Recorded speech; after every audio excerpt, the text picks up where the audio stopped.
After striking out with Tom Landry, Lamar hired a little-known college assistant to be the Texans' first coach. Even his closest advisors were doubtful. Just the right time, Lamar said, "I'm going to announce my coach. My coach is Hank Stram." I remember Bunker was in the back of the Bunker Hunt was in the back of the room. He said, "Hank who?" And Lamar said, "Hank Stram. He's offensive backfield coach for the University of Miami, Hank Stram." Bunker wasn't buying it, I don't think. But Lamar's judgment was vindicated. Stram held the job for 15 years, and he remains the winningest coach in franchise history. Bunker used to stop by my office every day on his way home and talk about various things that needed to be done. Bunker was always giving us ideas. I didn't bother to pass a lot of that on to Lamar because Lamar had his own ideas of what needed to be done. In 1962, Stram brought in quarterback Len Dawson, whom he had coached at Purdue. But Dawson had languished for 5 years in the NFL, and even Lamar was skeptical. Lamar Hunt, I think he tried to cut me the first week that he saw me in training camp. At least that's the story I got. We used to have a lot of fun prior to every season. Lamar Hunt, Bunker Hunt, and some of his friends would always make a list of players who they thought would make our team. And so none of the four people, Bunker, Lamar, none of those pals of his, not one of them had him making our football team when the season started. I didn't know that the whole family was against me. I thought it was just Lamar. But now I know the entire family was going thumbs down on Len Dawson. But, I could understand why they said that, too, because my skills had eroded. Lamar Hunt, he wasn't out there telling me, how's my hands under the center and all that. No, but he provided the opportunity for me to get together with a guy like Hank Stram that could take the skills that I once had when I was at Purdue University, where he was an assistant football coach, and bring them back and polish those skills to where I could compete at the professional level and be successful at the professional level. The 1962 AFL Championship game was a contest between Lamar's Texans and Bud Adams's Oilers, who had won the title in the league's first 2 years. The Texans built a 17-0 lead in the first half on 2 scores by Abner Haynes. McClinton, Dawson throwing to Haynes. He's down to the 20. He's under the 5, and he's over. Haynes scores. But Houston came back and forced the game into overtime, the first and strangest in AFL history. I can remember that I needed to go to the bathroom, and so I went off with him to the bathroom, and he missed the coin toss, which was the real famous coin toss where Abner Haynes called it incorrectly, so to speak. We will kick to the clock. You're going to kick? Yeah. To the clock. Right. We got back to our seats just as we were about to kick off, and the people we were sitting with, I said, "Well, anything special happen or something like that?" And they said, "You didn't see it? You didn't find out what happened?" The big rush is on. The kick is up. The kick is good. In the end, Haynes' blunder didn't matter. Dallas wins it on a 24-yard field goal by Tommy Brooker. They had to go into the second overtime period to win it. The Texans' triumph was a turning point for the AFL because the game attracted a huge national television audience, including one big Texans fan in Kansas City.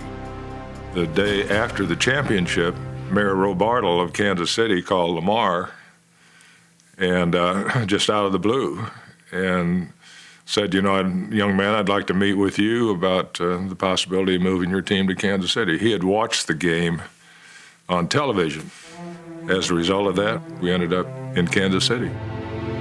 I know that Lamar didn't want to leave Dallas, and that shows you the type of individual he is, because he could have stayed in Dallas. I mean, he had enough money to stay there and compete against the Cowboys, but he was more concerned about the American Football League in itself, and at that particular stage in 1962, something had to happen. The Cowboys did have an established league behind them. We didn't. The American Football League really depended on Lamar's franchise being a successful franchise. And staying and fighting it out in Dallas, win or lose in Dallas, we might have lost the league. Knowing that Kansas City's Municipal Stadium would have to be converted from baseball to football, Lamar and Jack Stedman went unannounced to check out the field. We went out and we were out there and we were walking walking on the field, and looking, well, we can put bleachers here and we can do this there and so forth here. And, usually nobody's on the field. So I got down the ladder, went out there and said, "I'm sorry, sir, you can't be on this field. This is off limits." George Toma just starts yelling at us, "Get off my field, get off my field." A month later, the Dallas Texans come to Kansas City. So I throw the owner of the Texans off the field and the Chiefs. So he said, "Well, if he's that tough, I want him to work for me." That was our first meeting with George Toma. Subsequent to that, boy, he became a great part of our operation for a lot of years. Professional football, that most fascinating, most exciting of all spectator sports, came to Mid-America in 1963 when the Dallas Texans became the Kansas City Chiefs. The men behind this history-making move were Lamar Hunt, owner of the Texans, and Jack Stedman, his general manager. Hunt's team, the Texans, became an artistic success. They won the American Football League championship in 1962. But the crowds necessary to support a sport which is expensive as well as exciting never came. I told Lamar, I said, "Lamar, we can't just continue to play in Dallas and continue to lose money." I said, "We really need to find a city that we can be successful in." Lamar got a call the next day from Ro Bartle, and he said, "Young man, I'd like to visit with you to see whether there's any possibility that you might have any interest in moving your team to Kansas City." In 1963, Kansas City already boasted one professional sports franchise, but the enterprising Kansas City mayor was hungry for more. Lamar and I put together all the things that we thought we would need if we were going to make the move to Kansas City, and one of those was we would need 25,000 season tickets. Kansas City officials sprung into action at the prospect of professional football coming to Mid-America. And under the guidance of Chamber of Commerce leader and former Kansas athletic star Ray Evans, Kansas City's first Redcoaters quickly piqued Lamar Hunt's interest. Ray put together a team of business people that he knew to sell season tickets. So that's how the Redcoaters started. These were leading businessmen in Kansas City that went out and worked so hard for the Chiefs and did everything they could to sell season tickets when the team needed it. And if it was good enough for the big shots in town to buy tickets, it was really good enough for everybody else. With the aid of hundreds of volunteer workers, the drive was an overwhelming success. And Mid-America had its professional football team, the Kansas City Chiefs. Well, the Redcoaters are another part of the Chiefs that go back many, many decades, all the way to when the team came to Kansas City. So in addition to making appearances and supporting the team, the Redcoaters were really key in helping the Chiefs make the transition to Kansas City and build the season ticket base, which over time became one of the best in the National Football League. Here were businessmen that were working at their particular job or their particular business, but they were out trying to sell season tickets for the Kansas City Chiefs. And I thought, man, that's something. That means something, because these people don't have to do that, but they're trying to do something to save what is good for Kansas City. And so it told me something about the pride of the people of Kansas City, what kind of people that they were. I think it started out with a small group of people wanting to show their pride in some way, and it just keeps growing and growing in different ways. On opening day in 1969, Len Dawson led the Chiefs to victory in San Diego, despite playing with a bruised hand. But a week later, he suffered a far more serious injury in a 31-0 win at Boston.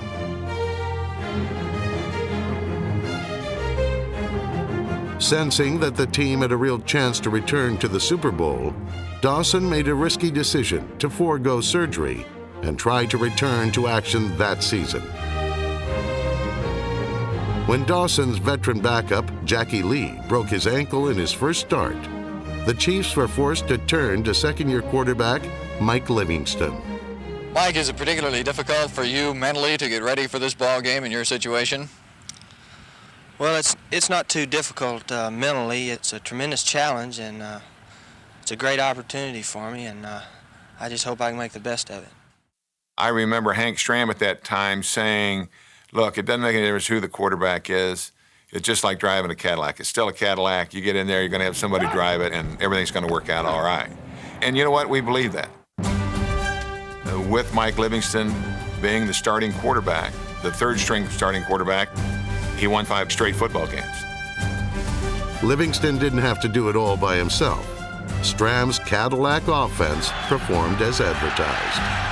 And he's still running now. He puts it back to Bobby Holmes. Holmes is going to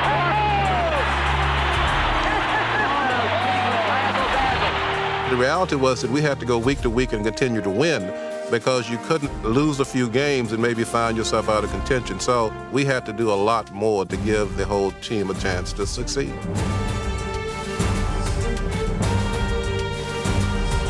Dawson returned to action in Week 9, but in the weeks to come, he faced one adversity after another.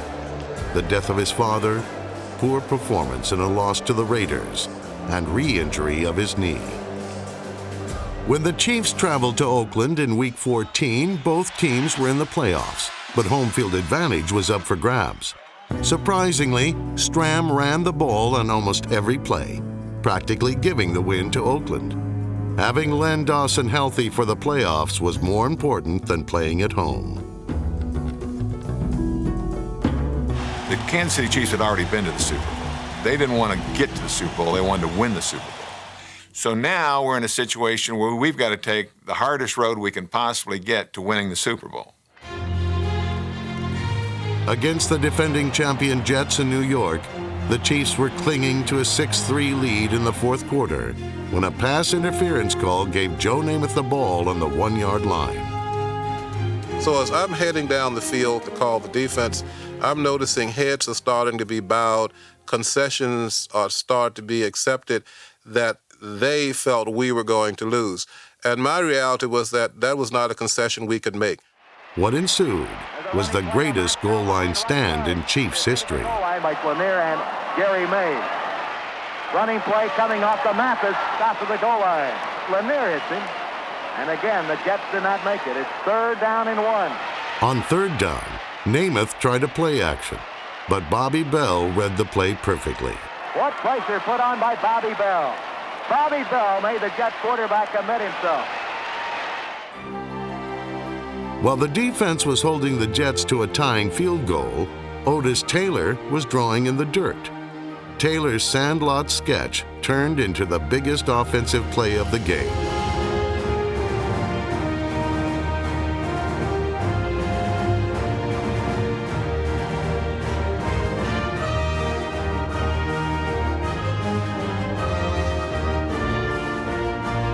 On the next play, Dawson hit Gloucester Richardson for the winning touchdown. Lenny takes the snap, he fakes the run, but he'll be back to throw. He goes one deep for Richardson, touchdown! We knew this was just the one game we had to win to get to where we wanted to go, and that is to Oakland, California, and play the Oakland Raiders. And we knew that was not going to be easy. They'd beaten us twice already that season.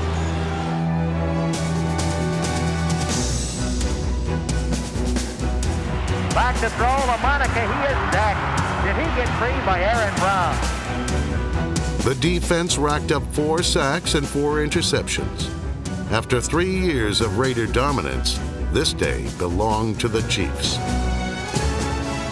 Lenny Dawson gives on a running play to Bobby Holmes. He turns the corner, he scores! And when we played the Oakland Raiders in the final game between 2 American Football League teams and won that game to get us to the Super Bowl, it was a milestone. How many people, I wonder, really thought the American Football League would succeed? In just 1 week, the Chiefs would get their second chance at Super Bowl glory. But the football experts still looked down on the AFL and favored the invincible Vikings by 13 points. We were not ready for prime-time players. We resented that. So that was a motivating factor to us because we didn't know too much about the Minnesota Vikings. And fortunately, they didn't know too much about us. We've got a myriad of formations. We've got formations that you start out in one thing, you're completely different before the ball's snapped.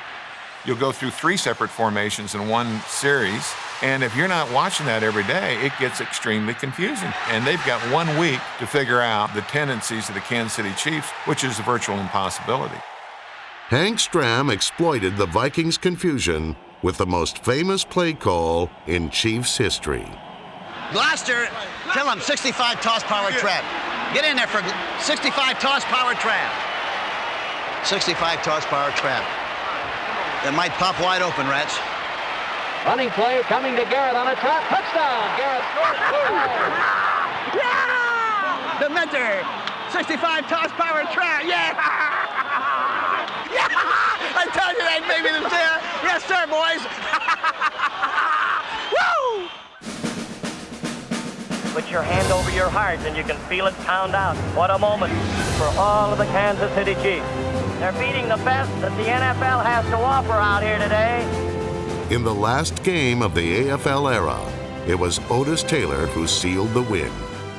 What we did was, I went on a quick count. They had an all-out blitz coming, which they generally didn't. They blitzed very seldom. I hit Otis Taylor with a little hitch pass. That was the only pass I could have gotten rid of.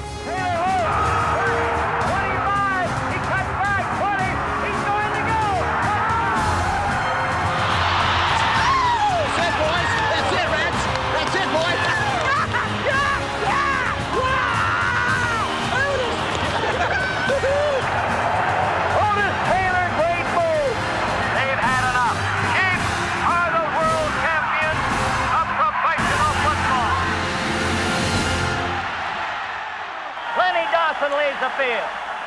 Lenny Dawson, listen to the crowd. Nice going, Leonard. Len Dawson was the game's MVP, the ultimate vindication for a player who had left the NFL looking for a second chance. The greatest day in the history of Kansas City. This team is the greatest in